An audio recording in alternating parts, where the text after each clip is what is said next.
যদি আমরা ভালো দায়ী হতে চাই, বড় আলেম হতে চাই, দিনের জন্য কিছু করতে চাই, আমাদেরকে আগে নিজের উপরে এই দিনটা প্রতিষ্ঠা করতে হবে। আল্লাহ পাক তৌফিক দান। তো বললাম ইখলাসের কথা, সালাতের কথা, 5 ওয়াক্ত সালাত, তাহাজ্জুদ, প্রফেটিক লাইফস্টাইল। এরপরে তিনি যেটা ফোকাস করছেন, নসিহত করলেন, সেটা হলো সিজদায় বেশি বেশি দোয়া করো। সিজদায় বেশি বেশি দোয়া করো। এই দোয়াগুলো আপনারা শিখবেন হিসনুল মুসলিম বই থেকে। কোন বই? এখনই প্লে স্টোরে যান, দেখেন এখানে হিসনুল মুসলিম অ্যাপস দেওয়া আছে। যে কোনো বিষয়ের দোয়া, স্পেশালি সকাল এবং সন্ধ্যার দোয়াগুলো ছাড়বেন না। সিজদায় গিয়ে নিজের জন্য দোয়া করবেন, বাবা মার জন্য দোয়া করবেন, আত্মীয় স্বজনের জন্য দোয়া করবেন, উম্মার জন্য দোয়া করবেন, আমাদের মা বোনদের জন্য দোয়া করবেন, সন্তানদের জন্য দোয়া করবেন, আলেম ওলামাদের জন্য দোয়া করবেন, মুসলিম নেতাদের জন্য দোয়া করবেন, সবার জন্য, মজলুম ভাই বোন সবার জন্য দোয়া করবেন। পারা যাবে ইনশাআল্লাহ। এবং আরবি দিয়ে দোয়া করলে বেশি ভালো, এই কারণে আল্লাহ পাক এই ভাষায় কোরআন নাযিল করেছেন। আর আরবি একটা আয়াতকে যত ভাষাতেই অনুবাদ করা হোক না কেন, সেটা আরবির মতো বালাগাত কখনো দেয় না। ওই আবেগ, ওই অনুভূতি, ওই বালাগাত অন্য ভাষা অনুবাদ করলে আসবে না। এই জন্য অ্যারাবিকটা শেখার চেষ্টা করি আমরা সবাই। আল্লাহ তৌফিক দান করুন। আরবি শেখার চেষ্টা করতে হবে, অ্যাটলিস্ট এতটুকু আরবি যতটুকু শিখলে আমি কোরআনের অর্থটুকু বুঝতে পারি। আমি বলছি না আপনি মুফাসসির হয়ে যাচ্ছেন, আমি বলছি না যে আপনি একদম ফকিহ হয়ে গেছেন, এত বড় লেভেলের কথা বলছি না। অ্যাটলিস্ট আপনাকে কোরআন যেন আমি পড়ে বুঝতে পারি, এই পর্যন্ত ইনশাআল্লাহ তাআলা আমাকে করতে হবে। কোরআন যেন বুঝতে পারি, এই পর্যন্ত আমাকে আরবিটা শিখতে হবে। আল্লাহ পাক তৌফিক দান করুন। আমি একটা ওয়েবসাইটের নাম বলে দিই। এই ওয়েবসাইট সম্পর্কে স্যারের সাথে কালকে কথা আছে। এটা piece TV Bangla, piece TV Urdu যখন ছিল, পিস টিভি উর্দু সম্ভবত এখনও আছে। ওখানে একটা কোর্স চালু ছিল www.understandquranacademy.com, understandquranacademy.com। এখানে ডক্টর আব্দুল আজিজ আব্দুর রহিম নামে একজন ওস্তাদ আছেন। তার কোরআন শিক্ষার অনেক ছোট ছোট সুন্দর সুন্দর কোর্স আছে। তেলাওয়াতের 50% অনুবাদের, 70% অনুবাদের, 100% অনুবাদের। এই কোর্সগুলো ফাঁকে ফাঁকে করতে থাকেন। আপনার কাজের ফাঁকে ফাঁকে আধা ঘন্টা 1 ঘন্টা এই কোর্সগুলো করতে থাকেন। ইনশাআল্লাহ এখানে একটা অ্যানাউন্সমেন্ট আমিও দিয়ে দিচ্ছি যে মালয়েশিয়া সফরের এই বরকতময় সময় আমি এই অ্যানাউন্সমেন্টটাও দিতে খুব আনন্দ ফিল করছি যে ইনশাআল্লাহ আমরা অনলাইনে একটা অনলাইন মাদ্রাসা খুলবো। ইনশাআল্লাহ ইসলামিক অনলাইন মাদ্রাসার মতো একটা অনলাইন মাদ্রাসা খুলবো। নাম ফিক্স করেছি আমরা এভাবে, তোহা জিন্নুরাইন ইসলামিক অনলাইন মাদ্রাসা। এখানে আমরা জেনারেল শিক্ষিত ভাই বোনদের জন্য কোর্সের পর কোর্স লঞ্চ করবো ইনশাআল্লাহ। প্রথমে কোরআন শিক্ষার কোর্স, আরবি ভাষা শিক্ষার কোর্স, আরবি ব্যাকরণ শিক্ষার কোর্স, কোরআনের অনুবাদ শিক্ষার কোর্স, হাদিস 100 হাদিস শিখুন, ইসলামের ইতিহাসের উপর কোর্স, ইসলামিক ইকোনমিক্সের উপর কোর্স। এভাবে গ্র্যাজুয়ালি আস্তে আস্তে আস্তে আস্তে লেভেল 1, 2, 3, 4 করতে করতে আমরা 6টা লেভেল পর্যন্ত চিন্তা করেছি। 6 লেভেল পর্যন্ত যাওয়ার পরে ইনশাল্লাহ আপনি একজন দায়ী, একজন মধ্যম মানের আলেম, মানে আমি তো বলছি বড় আলেম আমি আপনাকে বানাতে পারবো না, মধ্যম মানের আলেম, দায়ী, দিনের বুঝওয়ালা মানুষ, এই লেভেল পর্যন্ত আপনার জ্ঞান পৌঁছে যাবে ইনশাআল্লাহ। আর এখানে শুধু আমি নিজেই ইনভলভ তা নয়, আমি শুধু ক্লাস নেব এমন নয়, মহিলাদের জন্য মহিলা টিচার থাকবেন। আমি ছাড়া আরো অনেক বরেণ্য ওলামায়ে কেরাম এখানে ক্লাস নেবেন ইনশাআল্লাহ। আল্লাহ পাক আপনাদের সবাইকে সেই কোর্সগুলো এনরোল করার তৌফিক দান করুন, আমিন। তো এই জিনিসগুলো শেখা উচিত। দোয়াগুলো বেশি বেশি সিজদায় করবেন। সিজদায় যদি আপনি আরবিতে দোয়া করতে না জানেন, সেক্ষেত্রে নফল সালাতে আপনি বাংলায় দোয়া করতে পারবেন ইনশাআল্লাহ। এটা নিয়ে অনেকের মধ্যে একটা কনফিউশন আছে, আজকে কনফিউশন ক্লিয়ার করলাম। ফরজ নামাজে বাংলা ভাষা ইউজ করবেন না। নফল সালাতে আপনি সিজদায় যদি আরবি না জানেন, বাংলাতে মনের ভাষায় দোয়া করতে পারেন ইনশাআল্লাহ, কোনো সমস্যা। আল্লাহ কবুল করার মালিক। কবুলের মালিক কে? আল্লাহ পাক সব ভাষার মালিক। ভাষা সব সৃষ্টি করেছেন কে? আল্লাহ। আচ্ছা, একটু গুটিয়ে নিতে হবে আমাকে, বিকজ আমার ফ্লাইট আছে আজকে। তো আমি আরো যে পয়েন্টসগুলো নিয়েছি তার মধ্যে কয়টা বলেছি? 5টা। 6 নম্বর পয়েন্ট হচ্ছে মুজাহাদা। তিনি বলেছেন এই আয়াত থেকে, ওয়ান্নাযীনা জাহাদু ফীনা লানাহদিয়ান্নাহুম সুবুলানা। সূরা আনকাবুতের শেষের দিকে আছে, আল্লাহ পাক বলেছেন যারা আমার পথে প্রচেষ্টা চালায়, যারা আমার দ্বীনের পথে চেষ্টা করে, প্রচেষ্টা চালায়, আমি আল্লাহ তাদেরকে হেদায়েত দান করি। সুবহানাল্লাহ। আমি আল্লাহ তাদেরকে পথ দেখাই। যারা আমার জন্য, আমার দিনের জন্য, আমার পথে প্রচেষ্টা চালাবে, স্ট্রাইভ করবে, আমি আল্লাহ তাদেরকে পথ দেখাবো ইনশাআল্লাহ। আমি জিজ্ঞাসা করেছিলাম যে কিভাবে আপনার মতো হতে পারি, তো তিনি বললেন এক কথার এক ফাঁকে যে মুজাহাদা, মুজাহাদা, খুব বেশি প্রচেষ্টা। এই বয়সেও বলছেন খুব বেশি প্রচেষ্টা, মানে ইখলাস ঠিক রেখে, নামাজ কালাম ঠিক রেখে, তাহাজ্জুদ ঠিক রেখে, দোয়া কালাম ঠিক রেখে খুব বেশি প্রচেষ্টা চালাতে হবে। গঠনমূলকভাবে প্রচেষ্টা চালালে যে ফলাফল পাওয়া যায়, আজকের এই মাহফিলে তো তার প্রমাণ। আপনারা কি এটা সাকসেস করার জন্য চেষ্টা করেন নাই? কষ্ট করেছেন, শ্রম দিয়েছেন, অর্থ দিয়েছেন, ভলেন্টিয়ার ক্রিয়েট করেছেন, আজকে মাশাআল্লাহ এত সুন্দর একটা পরিবেশ। এভাবে সারা দুনিয়াতে দিন প্রতিষ্ঠা করা সম্ভব হবে ইনশাআল্লাহ, যদি আমরা সবাই যার যার জায়গা থেকে প্রচেষ্টাটা সর্বোচ্চ রাখি এবং ঐক্যবদ্ধ হওয়ার চেষ্টা করি। আমাদের মধ্যে বারবার এক কথাই বলছি আমি, অনেক মত পার্থক্য থাকতে পারে, কিন্তু তারপরেও আমরা ঐক্যবদ্ধ থাকবো ইনশাআল্লাহ। সবার মতামতকে সম্মান করব, মাযহাবি ফিকহটাকে সম্মান করব। ওই ভাই শাফিঈ মাযহাব মানে আমি হানাফি ফিকহ ফলো করি, কোনো সমস্যা নাই। ওই ভাই হানাফি মাযহাব মানে, ওই ভাই হাম্বলি মাযহাব মানে, কোনো সমস্যা নাই। অ্যাটলিস্ট একজন ইমামকে তো সে ফলো করছে, তারপরে আমরা সবাই ভাই ভাই হয়ে থাকবো ইনশাআল্লাহ। ইখতিলাফ থাকতে পারে, তার মতকে সম্মান করব, আমার মতকে সে সম্মান করবে, এই মানসিকতা তৈরি করতে হবে। আল্লাহ পাক তৌফিক এনায়েত করুন। এরপরে মুজাহাদার কথা বলতে গিয়ে তিনি বলছেন, মুজাহাদার সময়, এই চেষ্টা প্রচেষ্টার সময় খুব করে আল্লাহর উপর তাওয়াক্কুল রাখতে হবে, আল্লাহর প্রতি পূর্ণ ভরসা রাখতে হবে। ইব্রাহিম আলাইহিস সালামের মতো, হাসবি আল্লাহ ওয়া নি'মাল ওয়াকিল, কোনো সমস্যা নেই, আল্লাহ আমার সাথে আছেন, তিনি আমাকে পথ দেখাবেন ইনশাআল্লাহ। মুসা আলাইহিস সালামের মতো, কাল্লা ইন্না রাব্বি মাইয়া সায়াহদিন, তার বাহিনী বলছে, মানে বনু ইসরাঈল বলছে, পিছনে ফিরআউনের বাহিনীর সামনে লোহিত সাগর, ইন্না লামুদরাকুন, আমরা ধরা পড়ে গেলাম। আর মুসা আলাইহিস সালাম বলছেন কাল্লা, কখনো নয়। ওই রকম সিচুয়েশনে তিনি বলছেন কাল্লা, কখনো নয়, ইন্না রাব্বি মাইয়া সায়াহদিন, আমার রব আমার সাথে আছেন, তিনি আমাকে পথ দেখাবেন ইনশাআল্লাহ। সেম কথা বলেছেন আমাদের প্রিয় নবী হযরত মুহাম্মদ সাল্লাল্লাহু আলাইহি ওয়াসাল্লাম গারে সওরে। আবু বকর সিদ্দিক বলছেন উপর থেকে তারা আমাদেরকে দেখে ফেলবে, তিনি বলছেন না, লা তাহজান, তুমি দুশ্চিন্তা করো না, ইন্নাল্লাহা মা'ানা, আল্লাহ আমাদের সাথে আছে।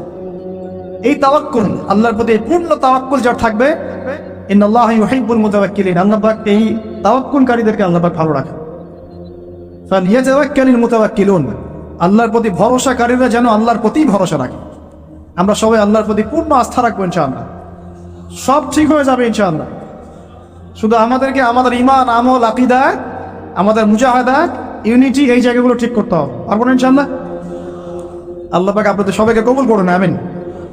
এরপর তিনি বলেছেন দলীয় সাম্প্রদায়িকতা পরিহার করতে। এটা কেমন? ওই যে ধর্মীয় কিছু বিভাজন আছে, একবার এক দলে ঢুকে গেছেন, অন্য ভাইকে আর ভাই মনে হয় না, সালাম দেওয়ার সময় খুঁজে খুঁজে সালাম দেয় যে ও আমার গ্রুপের কিনা, অন্য গ্রুপের হলে সালাম দেন। এই ন্যারো মাইন্ডেড মানসিকতা ত্যাগ করতে বলেছে। আমরা সবাই মুসলিম, তিনি বলছেন ওয়ামান বারবার এই একটা বলেন, আপনারা তো শোনেন, ওয়ামান আহসানু কাওলাম মিম্মান দাআ ইলাল্লাহ ওয়া আমিলা সালিহান ওয়া ক্বালা ইন্নানী মিনাল মুসলিমিন। ওই ব্যক্তির চেয়ে শ্রেষ্ঠ আর ভালো কে আছে, আহসান কে আছে? যে ব্যক্তি বলে, যে ব্যক্তি মানুষকে আল্লাহর দিকে আহ্বান করে এবং নিজে সৎ আমল করে আর বলে আমি মুসলিমদের একজন, আমি মুসলিমদের একজন। নবী সাল্লাল্লাহু আলাইহি ওয়াসাল্লাম এই পরিচয় নিয়েই দাওয়াতি কাজ করেছেন, আমরা মুসলিম, এটা আমাদের মৌলিক পরিচয়। এরপরে আপনার কোনো যৌগিক পরিচয় থাকতে পারে, ওই পরিচয়কে কেন্দ্র করে আমরা আমাদের মধ্যে ডিভাইডেশন করব না, ক্রিয়েট করবো না ইনশাআল্লাহ। ঠিক আছে ভাই, একমত তো নাকি? আলহামদুলিল্লাহ। এখন আমরা ধর্মীয় সাম্প্রদায়িকতা, যেগুলো আমাদের দলীয়করণ, এই ফেরকাগুলো থেকে একটু ব্রড মাইন্ডেড হওয়ার চেষ্টা করি। যদি আপনি কোনো দলকে ভালোবাসেন বা কোনো দলের সদস্য হয়ে থাকেন তাও সমস্যা নাই, কিন্তু অন্য ভাইকে কাফের মনে করিয়েন না। আমার রিকোয়েস্ট এতটুকু, অন্য ভাইকে কাফের মনে করিয়েন, সেও মুসলিম। আর এই অ্যারোগেন্সিটা কিন্তু ইবলিসের অ্যারোগেন্স। ইবলিস বলেছিল না, জানা খায়রুম মিন, আমি তো তার চেয়ে উত্তম, খালাকতানি মিন নার, আমাকে আল্লাহ আপনি সৃষ্টি করেছেন আগুন দিয়ে, ওয়া খালাকতাহু মিন তিন, আদমকে সৃষ্টি করেছেন মাটি দিয়ে, আমি কেন ওকে সিজদা করতে যাব? এই যে এটাকে কি বলে, অ্যারোগেন্সি, অহংকার, উদ্ধত আচরণ। এই আচরণের কারণেই তো সে শয়তান হয়ে গেল। অতএব আমরা নিজেদেরকে অন্যর থেকে সুপিরিয়র না ভাবি।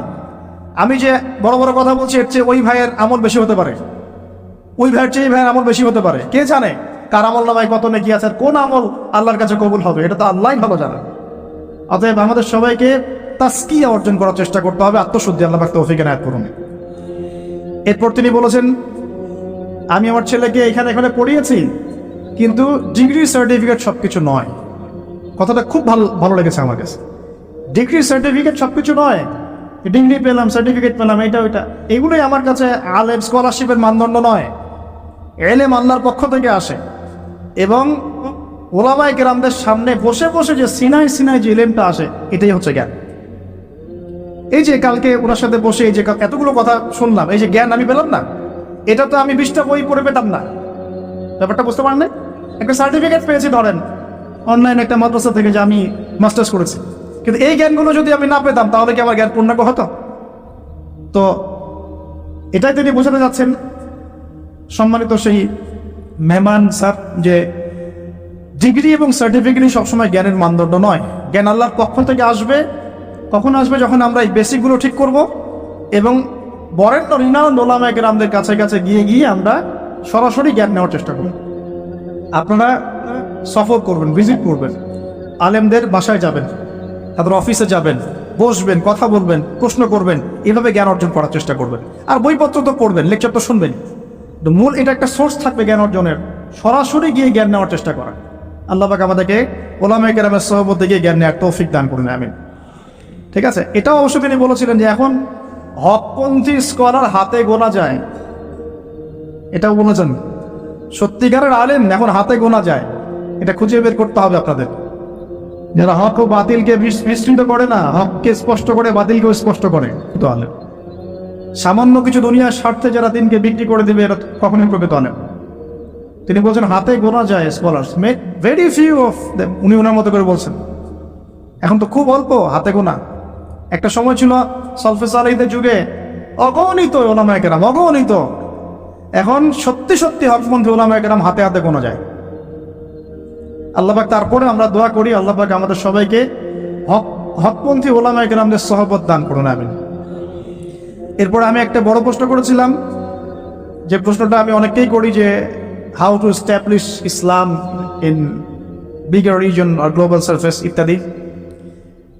উনি বলছেন, আমি এই কথাটা আমিও নিজে বলেছি আগে, উনি বলছেন যে প্রথমে এত বড় চিন্তা না, প্রথমে চিন্তাটা হচ্ছে নিজের উপরে দিনটা প্রতিষ্ঠা আছে কিনা, আমি নিজের পরিবারটা ঠিক করতে পারলাম কিনা, আমি দিনের দাওয়াতি কাজ করছি কিনা অ্যাপ্রোপ্রিয়েটলি, আমি সোসাইটি চেঞ্জের কাজ করছি কিনা।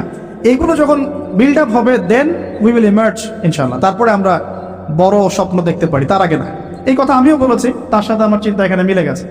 আমি টেকনিক্যালি প্রশ্ন করেছিলাম যে আসলে অনেকে তো চেষ্টা করছে, কিন্তু আসলে রাইট ট্র্যাক কোনটা, কোন পদ্ধতিতে চেষ্টা করলে ভালো হবে। উনিও টেকনিক্যাল মানুষ, উনি অ্যান্সার টেকনিক্যালি দিলেন যে the right track will be the track of prophet সাল্লাল্লাহু আলাইহি ওয়াসাল্লাম। সঠিক ট্র্যাকটা হচ্ছে নবী সাল্লাল্লাহু আলাইহি ওয়াসাল্লামের ট্র্যাক। ওইটা কিভাবে বুঝবো? তাহলে নবীর জীবনী পড়তে হবে, কিভাবে নবী সাল্লাল্লাহু আলাইহি ওয়াসাল্লাম দাওয়াতি কাজ করলেন, দিনটা কায়েম করলেন, ওইটাই হলো সুন্নাহ। এই সুন্নাহর আলোকে তিনি বলছেন আগে নিজের উপর, then establish Islam in your family, তারপরে আস্তে আস্তে তোমার পরিচিত মহলে, সোসাইটিতে, যতদূর পর্যন্ত আল্লাহ পাক তোমাকে তৌফিক দান করে। আল্লাহ পাক আমাদের সবাইকে তৌফিক দান করুন, আমিন। আর ইনশাআল্লাহ সেদিন বেশি দূরে নয়, যেদিন এই সমস্ত ছোট ছোট চেষ্টাগুলোকে একজন নেতা ঐক্যবদ্ধ করবেন ইনশাআল্লাহ, তখন খেলা হবে ইনশাআল্লাহ। তারপরে আমি বলতে চাই, তিনি বলছেন, আরও বলেছেন যে লেখাপড়া করার ক্ষেত্রে জিজ্ঞাসা করছেন, লেখাপড়া স্টাডি করার ক্ষেত্রে আমরা আসলে কোন কোন স্কলার বা কী বিষয়কে বেশি গুরুত্ব দিব। তিনি বলছেন এভাবে যে পূর্ববর্তী ওলামায়ে কেরাম যারা, বরেণ্য আগেকার ওলামায়ে কেরাম যারা, সলফে সালেহীন, তাদের কিতাব, তাদের বই, তাদের রিসোর্সগুলোকে বেশি প্রাধান্য দিতে হবে। কারণ তাদের কাছে ছিল একটা সুপ্রিম নলেজ, যেটা আমাদের কাছে এখন ওইভাবে নাই, আমরা ওই বইগুলোর উপর ডিপেন্ডেন্ট। তো পূর্ববর্তী ওলামায়ে কেরাম, বরেণ্য ওলামায়ে কেরামদের কিতাবাদিগুলো মোতালা করতে তিনি বেশি উৎসাহিত করছেন। আমিও এটাই আপনাদেরকে নসিহত করছি, আল্লাহ পাক তৌফিক দান করুন। বাঙালি জাতির মধ্যে একটা নসিহত করেছে, বলবো? অতি আবেগের চোটে, বাই দ্য ওয়ে, উনি কিছু কথা বলেন। উনি খুবই মেহমানদারি কর্নেওয়ালা একজন মানুষ, গেস্টকে খুব সম্মান করেন, মেহমানদারি করেন চমৎকার, অত্যন্ত বিনয়ী মানুষ, সবসময় হাসি মুখে কথা বলেন, যদি একটু হার্ড কথা বলেন সেটাও হাসি মুখে বলেন, এবং নামাজও খুব পাবন, তাহাজ্জুদে খুব পাবন, খুব বেশি দোয়া করেন, এই মানুষটাকে দেখে তো একটা আবেগ ভেসে ওঠে, ওঠে কি না? তো চলে যাওয়ার সময় আমাকে একটা হাদিয়া দিয়েছেন, খুবই স্পেশাল একটা আতর। আমি বলি যে আমার বাসায় কিন্তু প্রচুর আতরের কালেকশন আছে, ওইটা দিয়ে যে কাউকে ফরজ গোসল দেওয়া যাবে, ঠিক আছে, কিন্তু এটা আমার জন্য খুব স্পেশাল এই গিফটটা। সেটা হাজারে আসওয়াদ ইউজ করা হয় এবং তার নাম সিগনেচার করা আছে ওখানে। তো আমি বললাম যে স্যার আরেকটা জিনিস যদি কিছু মনে না করেন তাহলে নিতে চাই। বললাম তো বললাম যে স্যার আপনার টুপিটা দেওয়া যাবে? আমরা কিন্তু আসলে ওই আকীদা লালন করি না যেটা দিলে বরকত হবে বা এরকম কিছু না, জাস্ট একটা স্মৃতি, তাই না? তো তিনি একটু বিরক্ত হলেন, বললেন যে তুমি লেকচারে পুরো বাঙালি জাতিকে বলবা বাংলাদেশিরা কেন টুপি চায় বারবার, মানে এই অভিজ্ঞতা তার আগেও হয়েছে আর কি, ঠিক আছে? টুপি চাইলে বাজার থেকে কিনতে বলো, 10 রিঙ্গেট, কত রিঙ্গেট লাগবে, 5 ringgit, cheap, very cheap, you can buy. তো বলছে তুমি উল্টা বাঙালিদেরকে বলবা তারা যেন টুপি না চায়। ঠিক আছে? তো ভাই আপনারা আল্লাহর ওয়াস্তে আর টুপি চায়েন না। আমার কাছে অনেকে চাইছে ভাই টুপিটা, আমার ওই একটাই টুপি, যে ব্ল্যাক টুপিটা ওটা একটাই, ওটা আসলে কিন্তু তার সেকেন্ড কপি নাই, ওটা আমার একটাই। তো এটা আপনারা কইলেন না, আমাদের জাতির মানিজ্যত রাখেন, ঠিক আছে? এর আগে একজনের কথা শুনেছে, যিনি দেখা করতে গিয়েছেন, টাইম দিয়েছেন উনি 5টায়, উনি 5 মিনিট পরে ঢুকেছেন। তখন যিনি ঢুকেছেন তাকে খুব সূক্ষ্মভাবে একটা অপমান করা হয়েছে, তোমরা বাঙালিরা একটু দেরি করেই আসো।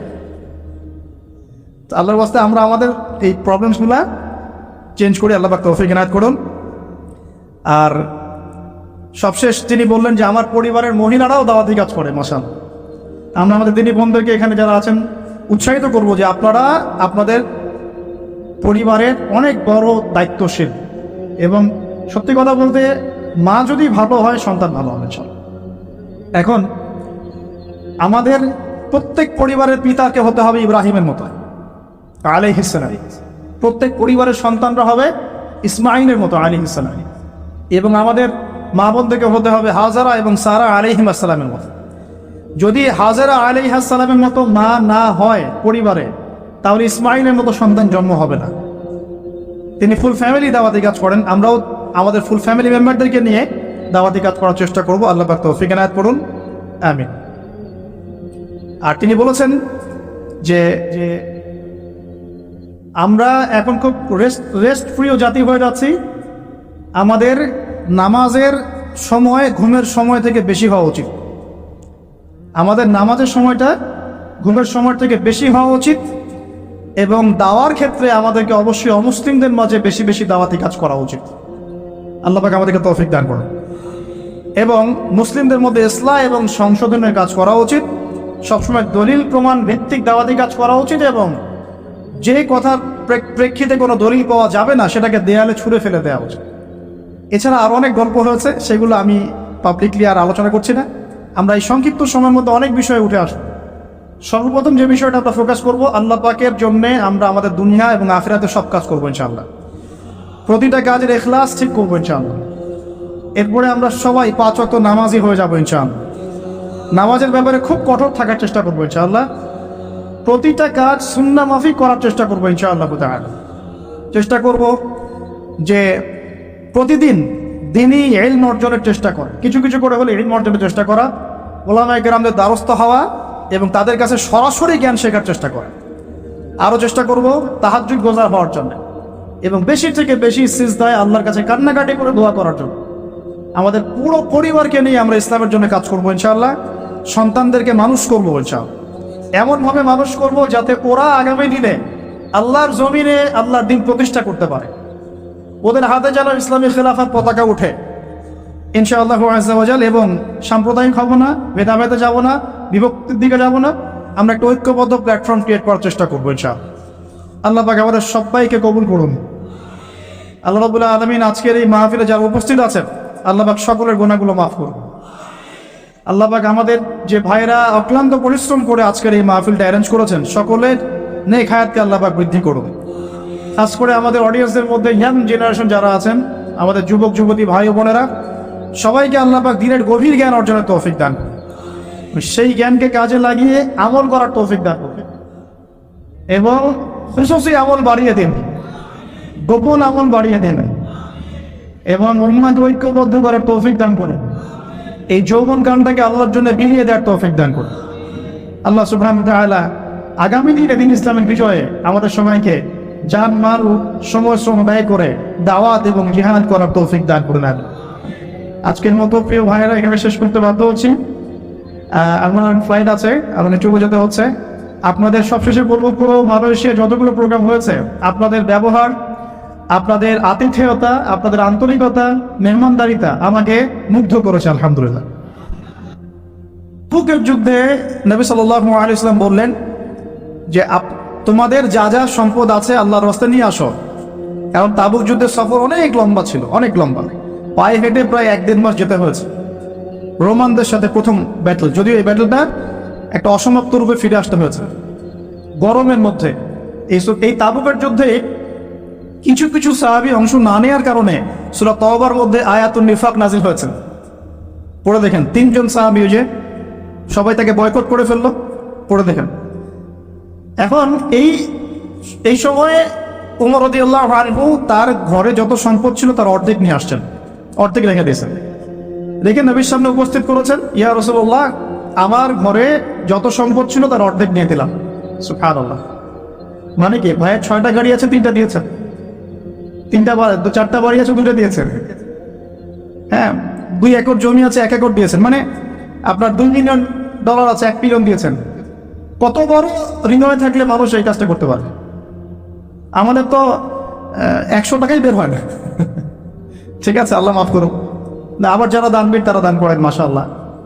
তবে আমি রিকোয়েস্ট করবো, দানটা সঠিক জায়গায় করবেন, উল্টা পাল্টা জায়গায় দান করবেন না। এমন জায়গায় দান করবেন যেখানে দান করলে সদকায়ে জারিয়ার মাধ্যম থাকে, কন্টিনিউয়াসলি এটা আপনি বেনিফিটেড হতে থাকেন এমন কিছু, এবং এগুলো দিয়ে ইসলামের খেদমত হয়, এমন জায়গায় দান করবেন ইনশাআল্লাহ। তো এবার আবু বকর রাদিয়াল্লাহু আনহু এসে বলছেন, হয়তোবা আবু বকর রাদিয়াল্লাহু আনহুর সম্পদ ওমর রাদিয়াল্লাহু আনহুর মতো ছিল না, কিন্তু তিনি এসে বলছেন আমার ঘরে আল্লাহ এবং তার রাসূলকে রেখে যা ছিল সবই নিয়ে আসছি। হয়তোবা তার সম্পদ কম ছিল, কিন্তু কথাটা কি বলেছেন, আমি ঘরে আল্লাহ এবং তার রাসূলকে রেখে দিয়ে সবই নিয়ে আসছি। ওমর রাদিয়াল্লাহু আনহু বলছেন যে এই দিন এই ব্যক্তিকে আমি হারাতে পারি নাই, আর জীবনই পাবো না। কথা কি বুঝতে পারছেন? এখন আবু বকর রাদিয়াল্লাহু আনহু ফজরের নামাজের পর কোথাও চলে যান, খুশুসি আমল, কোথায় যান? ওমর রাদিয়াল্লাহু আনহু এখন ফলো করছেন, ফলো করতে করতে করতে করতে দেখলেন দূরে একটা বৃদ্ধা মহিলার ঘর আছে, অনেক দূরে, ক্যাম্পের মতো, ঠিক আছে, বৃদ্ধা মহিলার ঘর আছে। তো সেই ঘরে তিনি প্রবেশ করলেন, কিছুক্ষণ পর বের হয়ে আসলেন, তিনি আবার জায়গাতে চলে গেলেন। ওমর রাদিয়াল্লাহু আনহু কিন্তু ঘুরে ফিরে ফলো করছেন। তিনি যখন চলে গেলেন, উমর ইবনে খাত্তাব ওই ঘরে ঢুকলেন, ঢুকে দেখলেন এক বৃদ্ধা মহিলা বসে আছে, চোখে দেখে না, চোখে দেখতে পারে না। তখন তিনি জিজ্ঞাসা করলেন যে কে আপনি, পরিচয় দিলেন, কি সমস্যা আপনার, আমি চোখে দেখতে পারি না। এই যে ব্যক্তি একটু আগে আপনার ঘরে এসেছিল সে কি করলো, কেন আসে প্রতিদিন, ইনভেস্টিগেট করছেন। তখন ওই বৃদ্ধা বলছেন এক ব্যক্তি আসে প্রতিদিন ফজরের পরে, এসে আমার ঘরের কাজকর্ম করে দিয়ে যায়, আমি চোখে দেখতে পারি না, তো ঘরের কাজকর্মগুলো করে দিয়ে চলে যায়, আমি জানি না সে ব্যক্তিকে, আল্লাহ তার ভালো করুক। উমর রাদিয়াল্লাহু আনহু তখন চোখ দিয়ে দরবার করে পানি পড়তে লাগলো আর বলতে লাগলেন যে হে মুসলিম জাহানের খলিফা, আপনি পরবর্তী খলিফাদের জন্য রাস্তা কতই না কঠিন করে দিলেন। আসলে এই শিক্ষাগুলো তাদের মধ্যে ছিল বলেই তো সমাজটা অমন ছিল। দেখুন কোন মানুষদেরকে নিয়ে আমরা সমাজ চালাবো। আমরা যদি এই যুগের আবু বকর, ওমর, ওসমান, আলী হতে না পারি, তাহলে এই যুগে ইসলামী খেলাফা কায়েম হবে না। আগে মানুষ লাগবে তো এরকম। আমরা সবসময় দেখা যায় উপরের লেভেলে গালিগালাজ করতে বেশি পছন্দ করি, তো বিশ্বাস করেন আমাদের প্রেক্ষাপটে জনসাধারণের যে অবস্থা, জনগণের ঈমান, আমল, ইনসাফ, ইখলাস এগুলোর যে অবস্থা, তাতে এর চেয়ে বেটার কিছু আশা করা যায় না। যখন আমরা ঠিক হয়ে যাবো ইনশাআল্লাহ, আল্লাহ পাক অবশ্যই যোগ্য নেতৃত্ব দিবেন ইনশাআল্লাহ। তো খুশুসি আমলটা একটু বোঝালাম, এটা কিন্তু আপনারও থাকতে পারে, আমি জানি না, আমার একটা আছে, আপনি জানেন না, ঠিক আছে? তো এখন আমি জিজ্ঞাসা করলাম যে স্যার আপনার খুসুসি আমল বলুন, কিছু এমন কিছু খুসুসি আমল যেটা যেটা ওসিলায় হয়তো আল্লাহ পাক আপনাকে এই মাকাম এনেছেন বলে আপনি মনে করেন, ইউ থিংক সো? তিনি বলছেন প্রথমে 5 ওয়াক্ত নামাজ, 5 ওয়াক্ত নামাজ, 5 ওয়াক্ত নামাজ তিনি জামাত মিস করেন না।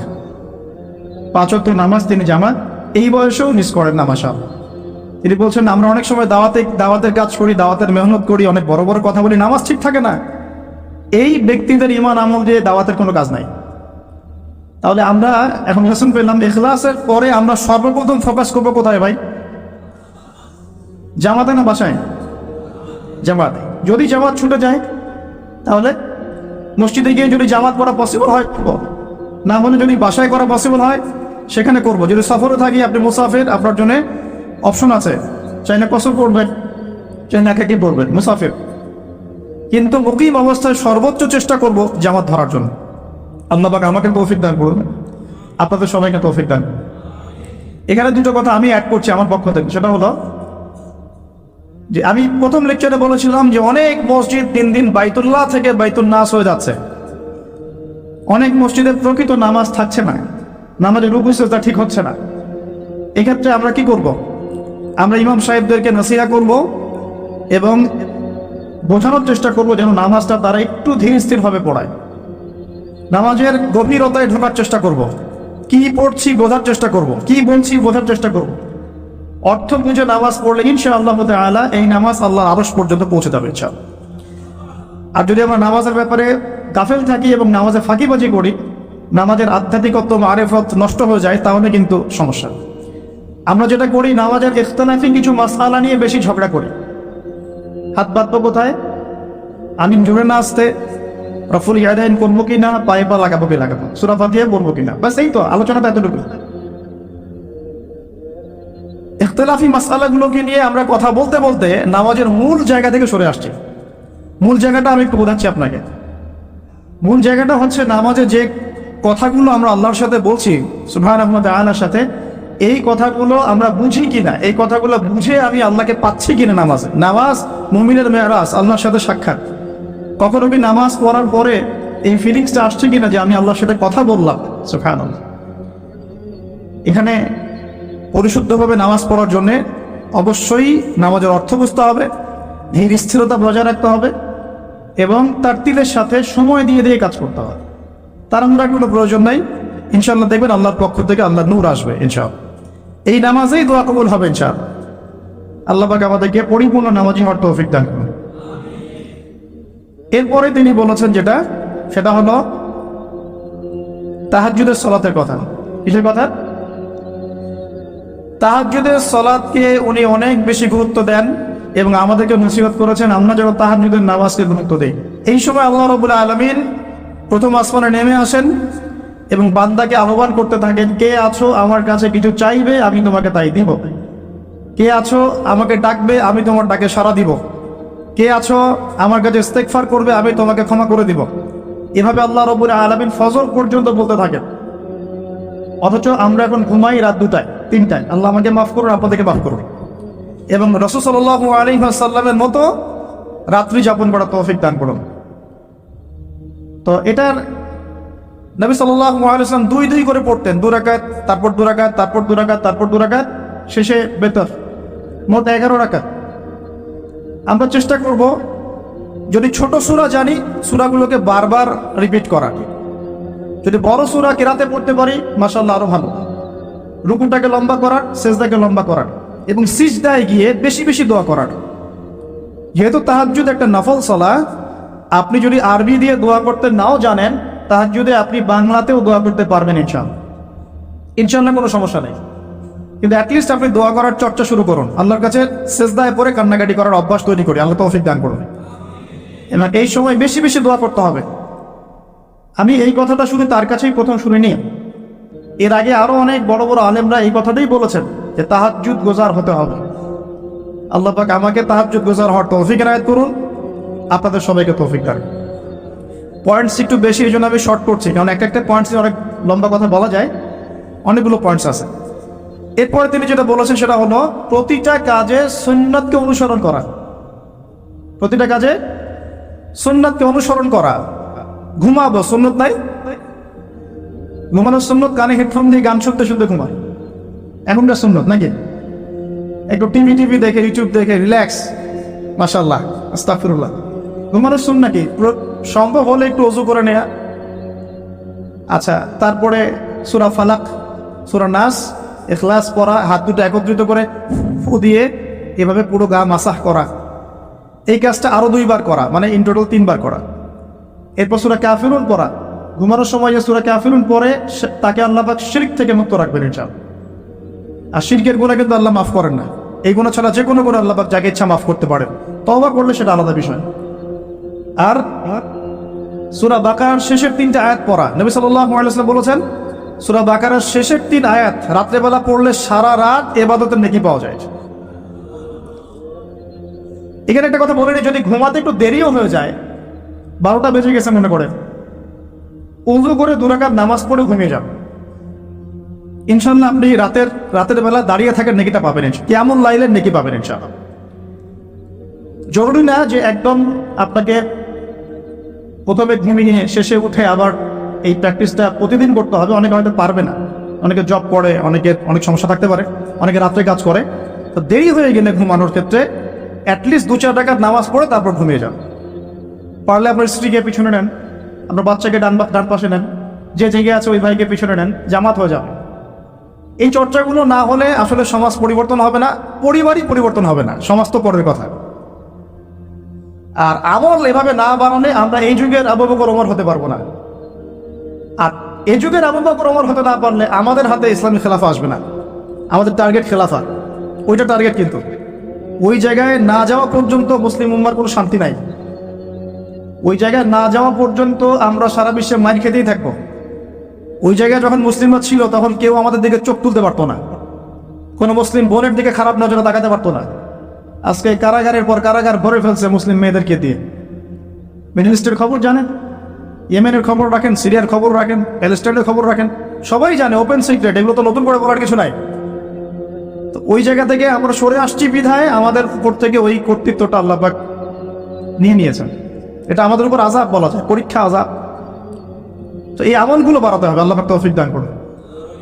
এবং দোয়া, এখন এই সময় প্রচুর দোয়া করতে হবে। এবং দোয়ার মধ্যে নিজের ব্যক্তি, নিজের পরিবার, নিজের সুস্বাস্থ্য, নিজের এলেম, নিজের হালাল রিজিক, হ্যাঁ, নেক আমলের তৌফিক, জীবনের লক্ষ্যগুলোর তৌফিক, পরিবারের শান্তি, উম্মার জন্য দোয়া, নির্যাতিত মুসলিম ভাই বোনদের জন্য দোয়া, হ্যাঁ, ওলামায়ে কেরাম যারা মাজলুম তাদের জন্য দোয়া। এই দোয়াগুলো থাকবে ইনশাআল্লাহ।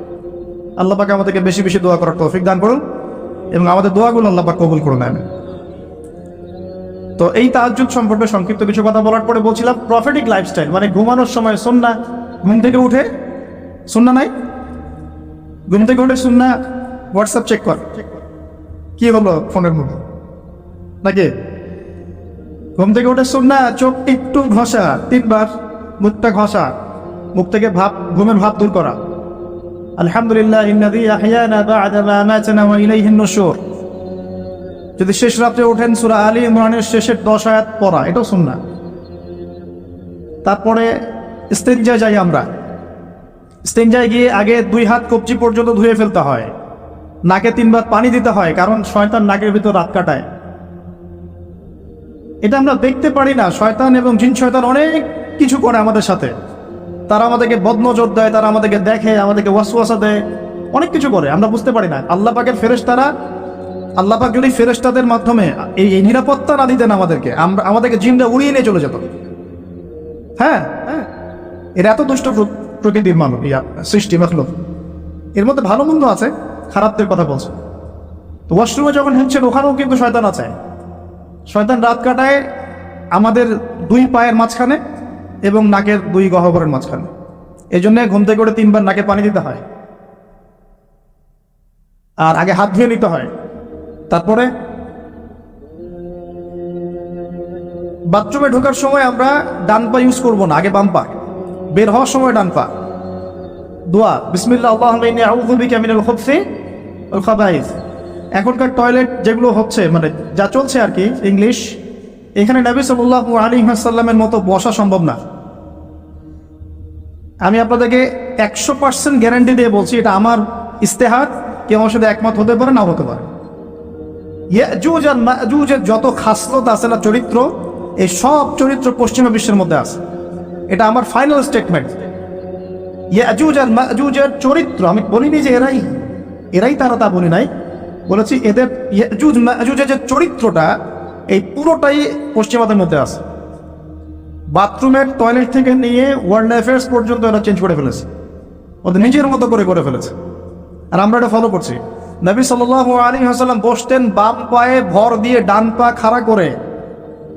যে কোনো আলেমদেরকে জিজ্ঞাসা করবেন, হাদিসের কিতাব মোতালা করবেন, বাম পায়ে ভর দিয়ে ডান পাটা একটু উঁচু করে, এইভাবে যারা বসে তাদের মানে টয়লেটটা খুব ক্লিয়ার হয়, খুব সুন্দর মতো হয়ে যায়। এখন আপনি কিভাবে ইংলিশ টয়লেটে বসবেন এভাবে, আমাকে বলেন? উঠে বসতে গেলে তো ব্রেক শেষ, আপনি নিজেই ভিতরে দফা। তো আবার কিছু দেখলাম যে বোল রেখে দেওয়া হয়েছে, দাঁড়ায় করতে হবে, 1 নম্বর লাগলে দাঁড়ায় করতে হবে, আর সবগুলো সেম মাপ, আর মানুষ কেউ লম্বা কেউ খাটো, আর কারো যদি সেম না হয় তাহলে কি করবে? এটা একটা বিষয়। তো আল্লাহ মাফ করুক। দেখেন প্রতিটা জায়গাতেই সুন্নতের খেলাফ কাজ হচ্ছে, আর এখানে কিভাবে, আমি তো মাঝে এগুলো ইউজ করতে বাধ্য হই, আর মনে গালি দিই ওদেরকে, মনে গালি দিই, গায়রুল মাগদুবি আলাইহিম ওয়ালাদ-দাল্লিন, গায়রুল মাগদুবি আলাইহিম ওয়ালাদ-দাল্লিন, মাগদুব আর দাল্লিন, সব জায়গায় ফিতনা সৃষ্টি করে দিয়েছে। এগুলোতে যে পরিমাণ পানি অপচয় হয়, আপনি শাওয়ার নিচ্ছেন, ছেড়ে দিলেন, বালতির পর বালতি পানি চলে যাচ্ছে শাওয়ার নিতে।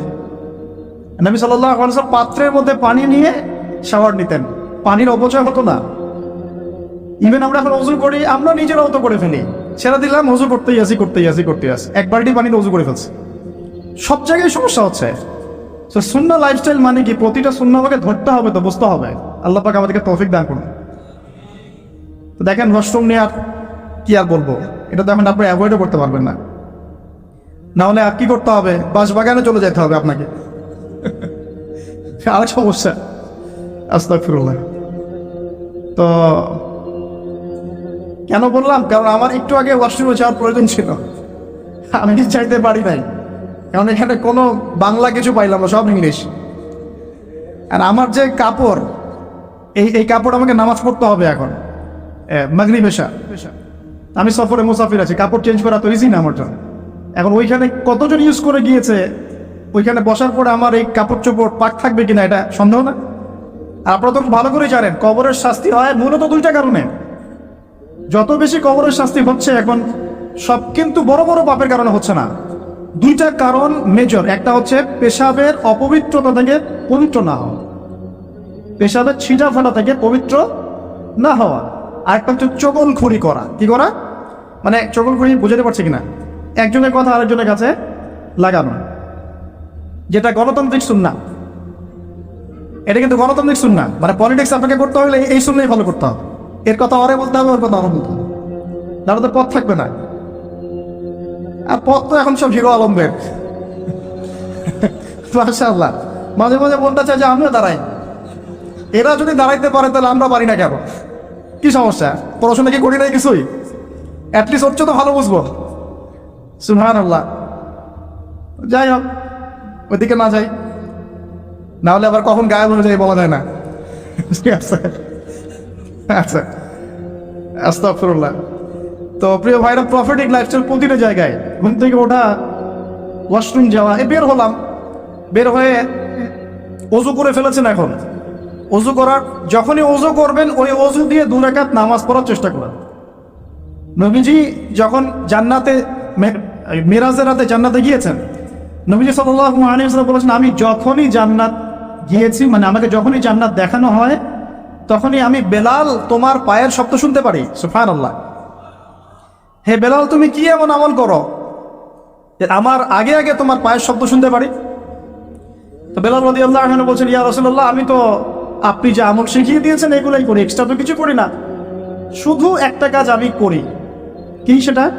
তিনি বলছেন, আমি যখনই ওযু ছুটে যায় ওযু করি, মানে যখনই ইস্তেঞ্জা করি, ওযু ছুটে যায়, ওযু করার চেষ্টা করি, ওই ওযু দিয়ে আমি 2 রাকাত তাহিয়াতুল ওযু নামাজ পড়ি। নবীজি বলছেন হয়তো এই কারণেই তোমার এই মর্তবা দেওয়া হচ্ছে। সুবহানাল্লাহ, আল্লাহ পাক আমাদেরকে আমল করার তৌফিক দেন। এরপর সলাতে যাবেন, সলাতটা নবী উন্নত করে, সলাত শেষ একটু কোরআন তেলাওয়াত করলেন, দিনই পড়াশোনা করলেন, কোনো স্কলারের লেকচার শুনলেন, এবার নাস্তা করতে আসেন। নাস্তার টেবিলে আসলে তো আর সুন্নতের খেলাফ, সুন্নতে কোনো কথাই মনে থাকে না। আর আমি আপনাদের কমিউনিটির মধ্যে এসে দেখলাম সবাই খুব ভোজন রসিক, মাশাআল্লাহ। হ্যাঁ মাশাআল্লাহ, ভালো, খারাপ না, একটা এজ থাকে খাওয়ার। তবে খাওয়ার ক্ষেত্রে এই দুটো হাদিস মাথায় রাখবেন। এক, নবী সাল্লাল্লাহু আলাইহি ওয়াসাল্লাম বলেছেন একজন মুমিন বান্দার এতটুকু খাওয়ার যথেষ্ট যা দিয়ে সে কোমর সোজা করে আল্লাহর ইবাদত করতে পারে। আর এই পুরো ওয়ার্ল্ডটাই এখন এই কয়েকটা জিনিসের উপর টিকে আছে: খাওয়া, ফ্রি সেক্সুয়াল সম্পর্ক, জুলুম, পলিটিক্যাল জুলুম। খাবে, ওপেন সেক্স করবে, মদ পান করবে, হ্যাঁ, পরকালে কনসেপ্ট ভুলে এই দুনিয়ার জীবনে যা যা পাওয়া যায়, মদ, ক্যাসিনো, জুয়া, খাওয়া, নারী, আর মুসলিমদেরকে মারোয়ার কাটো। খাওয়ার ক্ষেত্রে কয়টা হাদিস মনে রাখবেন ভাই? একজন মুমিন বান্দার খাওয়া দাওয়ার জন্য এতটুকু যথেষ্ট যতটুকু দিয়ে সে কোমর সোজা করে আল্লাহর ইবাদত করতে পারে। এক, এরপরেও যদি তাকে খেতে হয় সেই জন্য তার পেটটাকে 3 ভাগ করে দেয়। কয় ভাগ? 3 ভাগ। নবীজি বলছেন মুমিনরা পেটের 1 ভাগ খাবে, 1 ভাগ পানি খাবে, পানি দ্বারা পূর্ণ করবে, আর 1 ভাগ খালি রাখবে শ্বাস প্রশ্বাস চলাচলের জন্য। এই খাওয়ার সুন্নাত, খাওয়ার টেবিলেই তো আমরা হেরে যাচ্ছি। আমরা তো খাওয়ার টেবিলেই হেরে যাচ্ছি। আমরা যুদ্ধের মাঠে জিতবো কিভাবে? এক সাহাবী খেজুর খাচ্ছিলেন বদরের যুদ্ধের সময়, এটা আপনার রাহিকুল মাকতুম গ্রন্থে পাবেন। খেজুর খাচ্ছেন, সৈন্য বিন্যাস করা হচ্ছে, নবীজি ভাষণ দিচ্ছেন, ওয়াসারিউ ইলা মাগফিরাতিন মির রাব্বিকুম ওয়া জান্নাহ, ওয়াসারিউ ইলা মাগফিরাতিন মির রাব্বিকুম ওয়া জান্নাহ আরদুহা কাআরদিস সামাই ওয়াল আরদ উইদ্দাত লিল মুত্তাকিন। এরকম আয়াতগুলো পড়ছেন। ওই সাহাবী শুনে হাতের খেজুরগুলো ছুঁড়ে ফেলে দিলেন, দিয়ে ছুটলেন সামনে। একজন সাহাবী তার আগে বলেছিলেন যে খাবার শেষ করো। তিনি বলছিলেন যে এগুলো খেতে অনেক সময় লেগে যাবে। 20 মিনিট যুদ্ধ করেছে এই সাহাবী, শহীদ হয়ে গেছেন। তো খাবার ভোগ বিলাসটাকে তারা কিভাবে দেখতেন আর কি একটু দেখালাম, কিভাবে তারা এটাকে মানে জাস্টিফাই করতেন। এখন ওমর রাদিয়াল্লাহু আনহু একটা কথা মনে পড়ে গেল। ওমর রাদিয়াল্লাহু আনহুর সময় একটা দুর্ভিক্ষ হয়েছিল, কিন্তু তো ওই সময় জনগণ খাওয়ার সংকটে ভুগছে বলে খলিফাতুল মুসলিমিন ওমর রাদিয়াল্লাহু আনহু দীর্ঘদিন শুধুমাত্র রুটি আর জাইতুনের তেল খেয়েছিলেন। শুধুমাত্র রুটি আর জাইতুনের তেল। শাসক কাকে বলে? মুসলিম শাসক। হ্যাঁ, আমাদের সমাজও আছে মাশাআল্লাহ। দুর্ভিক্ষ যখন হয় তখন তারা সিঙ্গাপুর এই সেই ঘুরে বেড়ায় মাশাআল্লাহ। হ্যাঁ, টোটালি উল্টা। মানে জনগণের ঘরে খাবার থাক না থাকে, আমার ঘর ফিল আপ থাকলে হইল। জ্বর হলে সিঙ্গাপুর, হাত ভাঙলে কানাডা, হ্যাঁ, ভিতরে আরো বড় সমস্যা হলে আরো বড় বড় রাষ্ট্র যেগুলো, ওখান থেকে আবার সুস্থ হয়ে আসে, এসে মাশাআল্লাহ আবার শুরু হয়ে যা তাই। আল্লাহ পাক তাদেরকে হেদায়েত দান করুক, দোয়া করি।